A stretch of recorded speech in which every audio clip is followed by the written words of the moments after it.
asalaamaaleykum sama gars yi tey nag moom ñu ñëwaat indi leen beneen tooga gis ngeen ñun daal koor gi daal na yomba rek ba pare healthy rek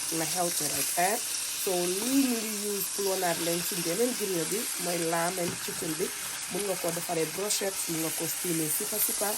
gars yi suñu ingredients day use 100% organic fresh ingredients waxuma la cafka bi de waaye aroma bi lum laa jox soo koy tooga sa waay soo ko mariné macha allah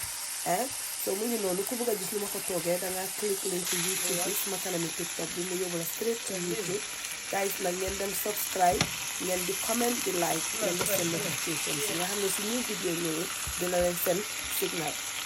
so suma mbokki sénégalais itam ngeen jaata si ngeen dem abonné so mu ngi noonu guys ba pare defal naa shrimps in breadcrumbs mooy sipa bi loolu yëpp wan naa leen fa si vidéo bi ngeen dem seet ko. For my non-Gambian followers, I will be showing you guys how I made this lovely chicken, which I use my fresh ingredients. If you want to see how I make it, click the link of my YouTube, which is on my bio, and it will take you to YouTube.